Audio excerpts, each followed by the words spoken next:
శ్రీ గురుభ్యో నమ. గురుర్బ్రహ్మ గురుర్విష్ణు గురుర్దేవో మహేశ్వర గురు సాక్షాత్ పరం బ్రహ్మ తస్మై శ్రీ గురవే నమ. అస్మద్గురుచరణ పాదారవిందాభ్యాం నమ. నిన్నటి మన మహాభారత ప్రస్థానంలో ధౌమ్యుడు తనకు తెలిసినటువంటి అనేకములైనటువంటి సుందరములైనటువంటి ఆశ్రమముల గురించి, తీర్థముల గురించి, పర్వతముల గురించి కూడా ధర్మరాజు యొక్క కోరిక మేరకు ఆయనకి తెలియజేస్తున్నాడు. ఆ తెలియజేసేటువంటి సందర్భంలో అక్కడ ఆ హిమాలయ పర్వతము, ఆ హిమాలయ పర్వతం నుంచి గంగ ప్రవహించినటువంటి విధానము, అక్కడి నుంచే ఆ ముందరొచ్చినటువంటి గంగాద్వారమైనటువంటి హరిద్వారం చెప్తారయ్యా అని చెబుతూ, సనత్కుమార కౌరవ్యం పుణ్యం కనఖలం తథా పర్వతశ్చ పురుర్నామ యత్ర యాత పురూరవాహ. ఓ కౌరవ్య, పుణ్యమయమైనటువంటి కనఖలంలో సనత్కుమారులు పూర్వం సంచరించారయ్యా. ఆ పురువు అనేటువంటి పేరు కలిగినటువంటి ప్రసిద్ధమైనటువంటి పర్వతం కూడా అక్కడే ఉన్నది. పురూరవుడు ప్రాచీన కాలంలో అక్కడ యాత్రను కూడా సాగించాడు. భృగుర్యత్ర తపస్తేపే మహర్షిగణ సేవితే రాజన్స్ ఆశ్రమఖ్యాత భృగుతుంగో మహాగిరి. మహర్షులు సేవించేటువంటి ఆశ్రమంలోనే భృగు మహర్షి తపస్సు చేశాడు. అదే భృగుతుంగం అనేటువంటి ఒక మహా పర్వతం అది. యహ సభూతం భవిష్యచ్చ భవచ్చ భరతర్షభ నారాయణ ప్రభుర్విష్ణు శాశ్వత పురుషోత్తమ తస్యాతి యశసః పుణ్యాం విశాలాం బదరీమను ఆశ్రమఖ్యాయతే పుణ్య త్రిషు లోకేషు విశ్రుత. భూత భవిష్యత్ వర్తమాన కాల స్వరూపుడు, శక్తిమంతుడు, సర్వత్రా వ్యాపించినటువంటి సనాతనుడు, పురుషోత్తముడు అయినటువంటి నారాయణుడు ఆ విశాలాపుర ప్రదేశం అయినటువంటి బదరీవన సమీపంలోనే ఆ నారాయణుడి యొక్క దేవాలయం ఉన్నదయ్యా, స్థానం ఉన్నది. అక్కడే ఉండేవాడైన అది నరనారాయణుల యొక్క ఆశ్రమంగా చెప్పబడుతూ ఉంటుంది. దాన్నే బదరికాశ్రమం అంటాం. ఇప్పుడు బదరీక్షేత్రము, ఆ బదరీక్షేత్రము అత్యంత పవిత్రమైనటువంటిది, పుణ్యప్రదమైనటువంటి. సాక్షాత్తు నరనారాయణులు అక్కడే తపస్సు చేశారయ్యా. అంత మహాపుణ్యమైనటువంటి ప్రదేశం అది. ఉష్ణతో యవహ గంగా శీతతో యవహ పురా సువర్ణ శిఖతారాజన్ విశాలాం బదరీమను.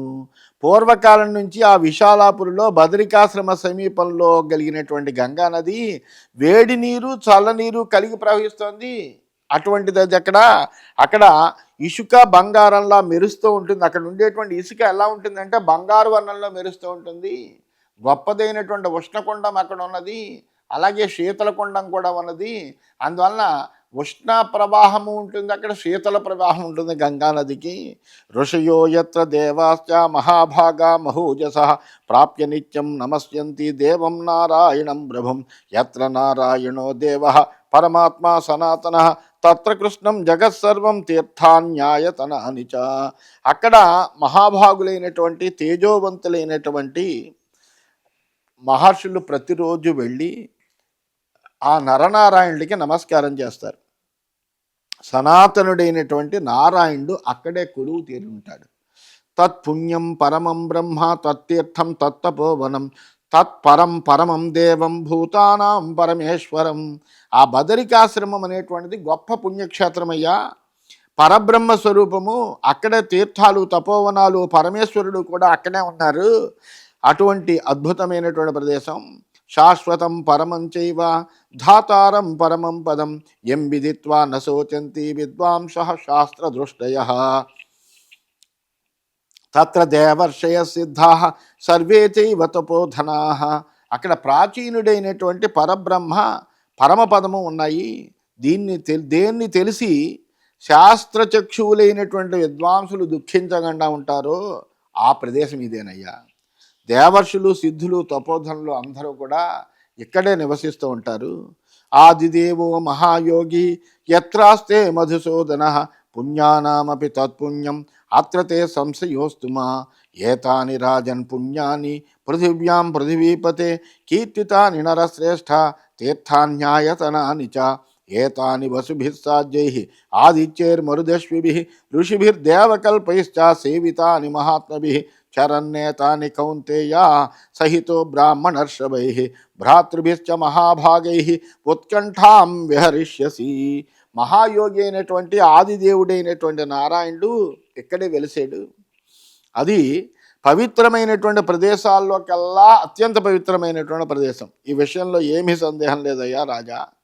భూమండలంలో ఉండే పుణ్యతీర్థాలు, ఆశ్రమాలు అని ప్రసిద్ధమైనటువంటి వాటిని వసువులు, సాధ్యులు, ఆదిత్యులు, మరుద్గణాలు, అశ్విని దేవతలు, మునులు, ఋషులు అందరూ సేవిస్తూనే ఉంటారు.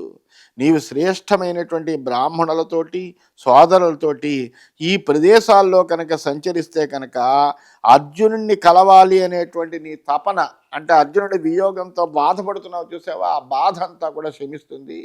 అందువలన నువ్వు ఆ విధంగా చక్కగా ఇటువంటి పుణ్యమైనటువంటి ప్రదేశాల్లో హాయిగా నీ సోదరులతో కలిసి, బ్రాహ్మణులతో కలిసి సంచరించవయ్యా అని ఆ ధౌమ్యుడు ధర్మరాజుకు ఉపదేశం చేశాడు. ఇది శ్రీమన్ మహాభారతే వనపర్వణి తీర్థయాత్రా పర్వణి ధౌమ్య తీర్థయాత్రాయాం నవతితమోధ్యాయ. ఈ విధంగా శ్రీమన్ మహాభారతంలో వనపర్వంలో తీర్థయాత్రా పర్వం అనే ఉపపర్వంలో ఉత్తర తీర్థయాత్ర అనేటువంటి 90వ అధ్యాయము పూర్తయింది. మనం 91వ అధ్యాయంలోకి ప్రవేశించాం. ఇప్పుడు ఇందులో లోమసుడు అనేటువంటి వాడు ధర్మరాజుకి ఇంద్రుని యొక్క సందేశాన్ని, అర్జునుడు అస్త్రప్రాప్తి పొందినటువంటి విధానాన్ని కూడా ఈ ధర్మరాజుకి తెలియజేస్తాడు. అంటే దానివల్ల అంటే ఇప్పుడు ఈ అర్జునుడి యొక్క వియోగంతో బాధపడుతున్నటువంటి ధర్మరాజుకి, ద్రౌపదికి, తమ సోదరులకి కూడా అర్జునుడి యొక్క వార్త తెలియడం అనేటువంటిది జరుగుతుంది. ఈ వృత్తాంతాలన్నీ కూడా వైశంపాయనుడు జనమేజయుడికి చెబుతున్నాడు. ఏవం సంభాషమాణేతు ధౌమ్యే కౌరవనందన లోమస సమహాతేజా ఋషి తత్రాజగామః తం పాండవాగ్రజో రాజా సగణో బ్రాహ్మణాశ్చతే ఉపాతిష్టన్ మహాభాగం దివిశక్రమివాసురామరాహ. ఆ ధౌమ్యుడిలా చెప్తూ ఉండగానే అత్యంత తేజోవంతుడైనటువంటి లోమసుడు అనేటువంటి మహర్షి అక్కడికి వచ్చాడు. ధర్మరాజు చక్కగా బ్రాహ్మణులతోటి, సోదరులతోటి కలిసి ఇంద్రునికి దేవతలు ఎదురు వెళ్ళినట్లుగా ఎదురేగి ఆ లోమసుడికి స్వాగతం చెప్పాడు. ఆయనకి చక్కగా ఆయన అర్చించాడు. సమభ్యర్చ్య యథాన్యాయం ధర్మపుత్రో యుధిష్ఠిర పప్రచ్ఛ ఆగమనే హేతుం అటనేచ ప్రయోజనం. ఆ ధర్మనందుడైనటువంటి యుధిష్ఠిరుడు యథార్హంగా ఆ లోమస మహర్షిని పూజించి ఆయన్ని చక్కగా ఆసనం మీద కూర్చోబెట్టి ఆ తపోవనాలు తిరగడంలోని ప్రయోజనం గురించి ఆయన్ని అడిగితే ఆయన చెబుతున్నాడు. సపృష్ట పాండుపుత్రేణ ప్రియమాణో మహామనాహ వాచ లక్ష్మయా వాచ హర్షయన్నివ పాండవాన్. పాండుపుత్రుని చేత ఈ విధంగా ప్రశ్నింపబడినటువంటి లోమస మహర్షి చాలా ప్రసన్నుడై, సావధానుడై, మధురంగా పాండవులకి హర్షాన్ని పెంచుతూ ఈ విధంగా చెప్తున్నాడు. ఏమని చెప్తున్నాడంటే, సంచరన్నస్మి కౌంతేయ సర్వాన్ లోకాన్ యదృచ్ఛయ గతః శక్రస్య భవనం తత్రాపస్యం సురేశ్వరం. కౌంతేయ, నేను నా కోరికను అనుసరించి సంపూర్ణమైనటువంటి విశ్వయాత్ర చేస్తున్నాను, ముల్లోకాల్లోనూ సంచరిస్తున్నాను. అలా అన్ని లోకాలని సంచరిస్తూ ఒకానొక రోజున నేను ఇంద్రుని భవనానికి వెళ్ళి అక్కడ దేవరాజు అయినటువంటి ఇంద్రుణ్ణి కలిశానయ్యా. తవచ భ్రాతరం వీరం అపశ్యం సవ్యసాచినం శక్రస్య అర్ధాసనగతం తత్ర మే విస్మయో మహాన్. అక్కడ నీ సోదరుడైనటువంటి సవ్యసాచి అయినటువంటి అర్జునుడిని చూశాను. అతడు ఆ సమయంలో ఇంద్రుని యొక్క సింహాసనం మీద కూర్చున్నాడయ్యా. ఆ దశలో అర్జునుడిని చూసి నేను చాలా ఆశ్చర్యపోయాను. ఆసీత్ పురుషశార్దూల దృష్ట్వా సార్థం పార్థం తథాగతం ఆహ మాం తత్ర దేవేశ గచ్చ పాండుసుతాన్ ప్రతి. నీ సోదరుడు ఇంద్రసింహాసనంపై కూర్చుండగా చూచి నేను చాలా ఆశ్చర్యం పొందాను. ఆ సమయాన నువ్వు పాండవుల వద్దకు వెళ్ళవయ్యా అని ఇంద్రుడు కూడా నాతో చెప్పాడు. సోహం అభ్యాగత క్షిప్రం దిదృక్షుస్వాం సహానుజం వచనాత్ పురుహూతస్య పార్థస్య చ మహాత్మనః. ఆ ఇంద్రుడి అర్జునుల యొక్క ఆదేశానుసారం నిన్ను చూడడానికి శీఘ్రంగా ఇక్కడికి వచ్చాను. ఈ విషయంలో ఇంద్రార్జునులిద్దరూ కూడా నన్ను మీ దగ్గరికి వెళ్ళమని ప్రోత్సహించారు. ఆఖ్యాస్యేతే ప్రియం తాత మహత్పాండున పాండవనందన ఋషిభిः సహితో రాజన్ కృష్ణయా చైవ తశృణు యత్వయోక్తో మహాబాహు అస్త్రార్థం భరతర్షభ తదస్త్రమాప్తం పార్థేన రుద్రాదప్రతిమం విభో. ఓ పాండుపుత్ర, నీకు ప్రియమైనటువంటి సమాచారాన్ని నేను తీసుకుని వచ్చానయ్యా. ఏంటంటే అది, దాన్ని నువ్వు చక్కగా మహర్షి అయినటువంటి ధౌమ్యుడు నీ సోదరులు ద్రౌపదితోటి కలిసి నేను చెప్పేటువంటి మాటలన్నీ శ్రద్ధగా విను. నువ్వు మహాబాహువైనటువంటి అర్జునుడిని ఏ దివ్యాస్త్రాన్ని సంపాదించడం కోసం పంపేవో ఆ దివ్యాస్త్రాలను రుద్రుడి నుంచి పాశుపతాన్ని కూడా అర్జునుడు గ్రహించాడు. యత్తద్బ్రహ్మశిరో నామ తపసా రుద్రమాగమత్ అమృతాదుత్థితం రౌద్రం తల్లబ్ధం సవ్యసాచిన. బ్రహ్మశిరోనామకమైనటువంటి అస్త్రం అమృతంతో కలిసి తపశక్తి ప్రభావంతో శంకరుణ్ణి చేరింది. ఆ పాశుపతాన్ని సవ్యసాచి అయినటువంటి అర్జునుడు ఈశ్వరుణ్ణి నుండి పొందాడయ్యా. తత్సమంత్రం ససంహారం సప్రాయశ్చిత్తమంగళం వజ్రం అస్త్రాన్ని చాన్యాని దండాదీని యుధిష్ఠిర. అట్లాగే వజ్ర సమానమైనటువంటి రుద్రుని యొక్క పాశుపత మంత్రం ప్రయోగ ఉపసంహార మంగళాలతో రుద్రుని నుంచి అర్జునుడికి వశమయ్యింది. దాంతోపాటు దండాది ఆయుధాలు కూడా ఈయనకి హస్తగతమయ్యాయి. యమాత్ కుబేరాత్ వరుణాత్ ఇంద్రాచ కురునందన అస్త్రాణ్యధీతవాన్ పార్థ దివ్యాన్యమిత విక్రమ. అంతేకాదయ్యా, నీ సోదరుడు మిక్కిలి పరాక్రమవంతుడు. తాను చేయదలుచుకున్న ఏ పని కోసమైతే నియోగింపబడ్డాడో ఆ పనిని అర్థవంతంగా ఫలవంతంగా ముగించడంలో దిట్ట. అందువలన అటువంటి అర్జునుడు యముడి నుండి, కుబేరుడి నుండి, వరుణ్ నుండి, ఇంద్రుడి నుండి కూడా అనేకములైనటువంటి దివ్యాస్త్రాలను పొందాడయ్యా. విశ్వావసోస్తు తనయాత్ గీతం నృత్యంచ సామచ వాదిత్రంచ యథాన్యాయం ప్రత్యవిందత్ యథావిధి. అంతేకాకుండా వసువైనటువంటి గంధర్వుని పుత్రుని వద్ద చక్కగా సామగానం, నృత్యం, గీతం, వాద్యకళ ఇవన్నీ నియమపూర్వకంగా అభ్యసించి కృతకృత్యుడయ్యాడు.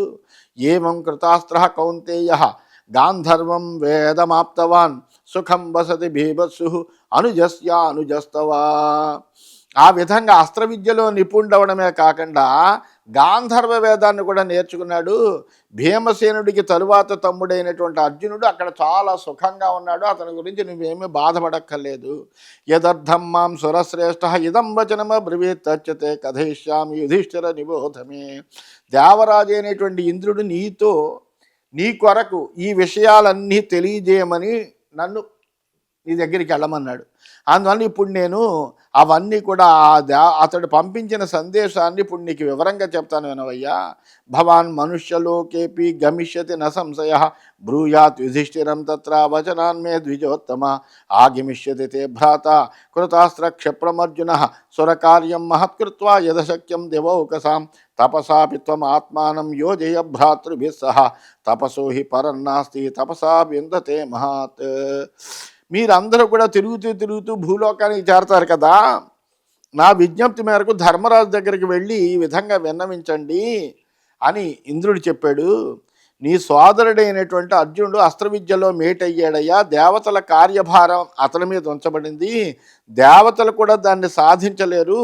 సిద్ధులను పొంది అర్జునుడు వచ్చే వరకు నువ్వు కూడా మిగిలినటువంటి సోదరులతో తపస్సును ఆచరించు. తపస్సుని మించినటువంటి వేరొక సాధనం లేదు. తపస్సే ఎన్నో గొప్పతనాల్ని సమకూరుస్తుంది అని నీకు చెప్పమన్నాడు. అహంచ కర్ణం జానామి యథావత్ భరతర్షభ సత్యసంధం మహోత్సాహం మహావీర్యం మహాబలం. నేను కర్ణుడిని బాగా తెలుసుకున్నటువంటి వాడిని.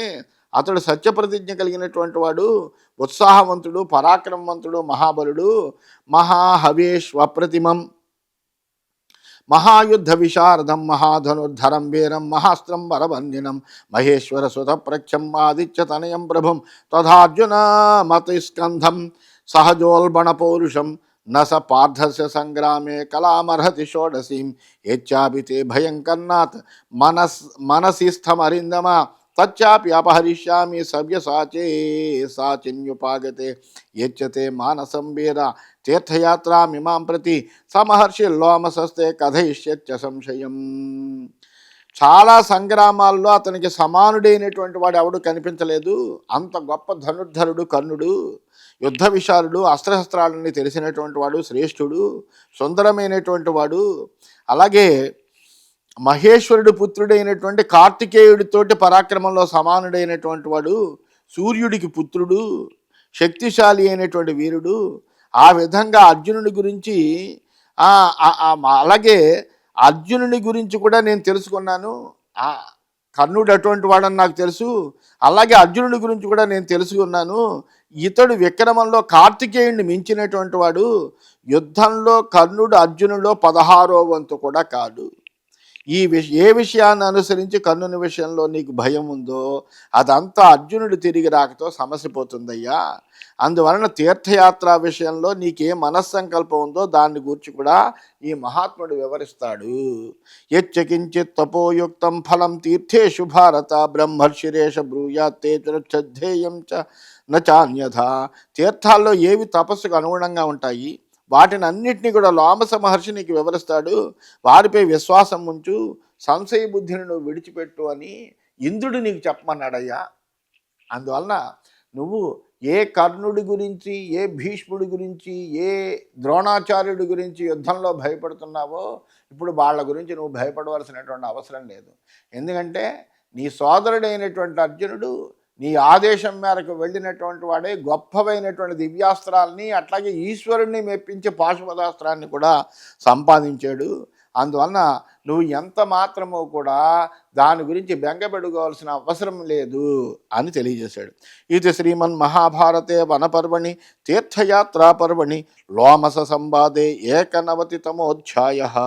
ఈ విధంగా శ్రీమన్ మహాభారతంలో వనపర్వంలో తీర్థయాత్రా పర్వం అనే ఉపపర్వంలో లోమస సంవాదం అనేటువంటి 91వ అధ్యాయం పూర్తయింది. 92వ అధ్యాయంలోకి మనం ప్రవేశించాం. ఈ అధ్యాయంలో ఏం చెప్తారంటే లోమసుని యొక్క ఈ ద్వారా విన్నటువంటి ఇంద్రుడి యొక్క సందేశాన్ని విన్నాడు ధర్మరాజు. అందుకని చాలా ఆనందపడ్డాడు. ఆనందపడినటువంటి వాడై అప్పుడు తన వాళ్ళందరితోటి కలిసి తీర్థయాత్ర చేయడానికి నిశ్చయం చేసుకున్నాడు. లోమస ఉవాచ ధనంజయేన చాప్యుక్తం యత్తృణు యుధిష్ఠిరం భ్రాతరం మే యోజయేర్ధర్మ్యయా శ్రియా త్వం హి ధర్మాన్ పరాన్ వేత్థ తపాంసి చ తపోధన శ్రీమతాంచాపి జానాసి ధర్మం రాజ్ఞాం సనాతనం. నేను వచ్చేటప్పుడు అర్జునుడు పలికినటువంటి మాటలు కూడా చెప్తాను వినవయ్యా. ధర్మబద్ధమైనటువంటి రాజ్యలక్ష్మిని గూర్చి ఆలోచించమని ధర్మరాజుతో చెప్పండి. మీరు గొప్ప గొప్ప తపస్సులు ధర్మాలను గూర్చి తెలిసినటువంటి వాళ్ళు, చక్కటి శ్రీ సంపన్నులు, రాజుల ధర్మాన్ని పరిపూర్ణంగా తెలుసుకున్నటువంటి వాళ్ళు. అందువలన సభవాన్ పరమం వేద పావనం పురుషం ప్రతి తేన సంయోజయేధాస్త్వం తీర్థపుణ్యేన పాండవాన్. పురుషుల్ని పవిత్రం చేయగలిగినటువంటి సాధనాలన్నీ కూడా మీకు తెలుసు, మీరు అవన్నీ కూడా ఆచరించారు. అందువలన పాండవులకి తీర్థయాత్ర ద్వారా కలిగేటువంటి పుణ్యఫలాన్ని అందించడానికి తగిన విధంగా మీరు ప్రయత్నం చేయండి. ఈ వనవాసం అనేటువంటిది ఒక తీర్థయాత్ర పుణ్యఫలం వాళ్ళకి కలిగేటువంటి విధానంగా అవ్వాలి. ఆ విధంగా మీరు ప్రయత్నం చేయండి.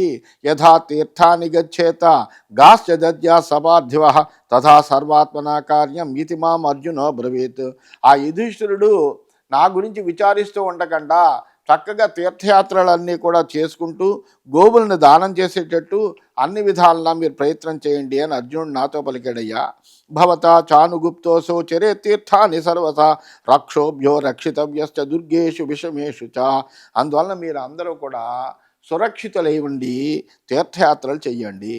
దుర్గమమైనటువంటి స్థానాల్లో కఠినమైనటువంటి సమయాల్లో మీరు రాక్షసుల నుంచి ధర్మరాజుని రక్షించండి అని ఆ ధర్మరాజు యొక్క సోదరులకి చెప్పాడు. దధీచైవ దేవేంద్రం యథాచాప్యంగిరా రవిం తథా రక్షస్వ కౌంతేయాన్ రాక్షసేభ్యో ద్విజోత్తమ. దధీది మహర్షి ఇంద్రుణ్ణి కాపాడిన విధంగా అంగిరసుడు సూర్యుడిని రక్షించిన ప్రకారం మీరు రాక్షసుల బారి నుంచి మా సోదరులందరినీ కూడా కాపాడండి. యాతుధానా హి బహవః రాక్షసా పర్వతోపమాః త్వయాభిగుప్తం కౌంతేయం న వివర్తేయురంతికం. పర్వతాకారులైనటువంటి రాక్షస పిశాచాలైనా మీ రక్షణలో ఉండగా ధర్మరాజుని ఏమీ సమీపించలేరు. ఎందుకంటే మీరు గొప్ప తపస్సంపన్నులు. మీరు ఒక సంకల్పం చేశారంటే ఆ సంకల్పానికి తిరుగుండదు. అందువలన ఆ విధంగా మా సోదరుని ధర్మరాజుని కూడా మీ యొక్క తపశ్శక్తితో రక్షించండి. సోహమింద్రస్య వచనా నియోగాదర్జునస్య చ రక్షమాణో భయేభ్యస్వాం చరిష్యామి త్వయా సహా. అందువలన ఆ ఇంద్రుడు అర్జునుడు ఆ కోరినటువంటి అభ్యర్థన కారణంగా నేను అన్ని విధాల భయాల నుంచి నిన్ను కాపాడుతూ నీతో నేను కూడా తీర్థయాత్రలు చేస్తానయ్యా, నీకేమీ భయం లేదు, నా యొక్క తపశ్శక్తి అంతా ఉంది అని ఆ లోమసుడు చెప్పాడు. దిస్తీర్థాన్ని మయా పూర్వం దృష్టాని కురునందన ఇదం తృతీయం ద్రక్ష్యామి తాన్యేవ భవతా సహా. ఓ కురునందన, నేను పూర్వం ఇవన్నీ కూడా 2 సార్లు తిరిగానప్పటికే, అందువలన అన్నీ కూడా నాకు బాగా తెలుసు, ఎక్కడెక్కడ ఏది ఉంది, ఎలా వెళ్ళాలి అనేటువంటివన్నీ కూడా నాకు తెలుసు. ఇప్పుడు నీతో కలిసి 3వ పర్యాయం వాటన్నింటినీ కూడా నేను దర్శిస్తాను. ఇయం రాజర్షిభిర్యాత పుణ్యకృద్భిర్యుధిష్ఠిర మన్వాద్భిర్మహారాజ తీర్థయాత్ర భయాపహ. ఓ మహారాజా, ఈ తీర్థయాత్ర అనేటువంటిది అన్ని భయాల్ని పోగొడుతుంది. రాజర్షులైనటువంటి మన్వాదులు దీన్ని సంపూర్ణంగా ఆచరించి ధర్మపాలనం చేశారయ్యా. నా నృజుర్నా కృతాత్మా నా విద్యో నచ పాపకృత్ స్నాతి తీర్థేషు కౌరవ్య నచ వక్రమతిర్నర. రుజు ప్రవర్తన లేనటువంటి వాడు, మనస్సు ఇంద్రియాలు అదుపులో లేనటువంటి వాడు, విద్యాహీనుడైనటువంటి వాడు, పాపాత్ముడు, కుటిలుడు తీర్థయాత్రలు అసలు చేయలేడు వాడు. త్వంతు ధర్మమతిర్నిత్యం ధర్మజ్ఞ సత్యసంగర విముక్త సర్వసంగేభ్య భూయేవ భవిష్యసి. నీ మనస్సు ఎప్పుడు కూడా ధర్మం మీదే ఉంటుందయ్యా. నువ్వు ధర్మజ్ఞుడవు, ప్రతిజ్ఞాపాలన చేస్తూ ఐహికమైనటువంటి సుఖాల పట్ల ఆసక్తి లేకుండా ఉన్నావు. కాబట్టి మున్ముందు నీలో ఈ గుణాలన్నీ కూడా పూర్తిగా కూడా వికసిస్తాయి. యథా భగీరథో రాజానశ్చ గయాదయ యథా యయాతి కౌంతేయ తథా త్వమి పాండవ. భగీరథ మహారాజు, అట్లాగే గయాదులు, అలాగే యయాతి ఎంత మహనీయులో, నువ్వు కూడా అంతటి మహనీయుడువా. ఒక రకంగా చెప్పాలంటే అంతకంటే గొప్పదైనటువంటి ధర్మ ప్రవర్తన కలిగినటువంటి వాడు నువ్వు. అందువలన నీతో పాటుగా నేను కూడా వస్తాను. నీకు ఈ తీర్థయాత్ర విశేషాలన్నీ ఎక్కడికక్కడ చెబుతూ ఉంటాను. ఈ తీర్థయాత్ర చేయడం అనేటువంటిది కూడా ఒక గొప్ప తపస్సయ్యా. అందువలన ఇవన్నీ ఆ ఇంద్రుడు అర్జునుడు చెప్పినటువంటి విధంగా ఇవన్నీ కూడా చేయవలసింది అని ఆ లోమస మహర్షి ధర్మరాజుకి చక్కగా ఆ ఇంద్రుడి యొక్క సందేశము, అర్జునుడి యొక్క సందేశము తెలిపి వాళ్ళలో మనస్సుల్లో ఉండేటువంటి బాధను పోగొట్టాడని తెలియజేస్తూ స్వస్తి.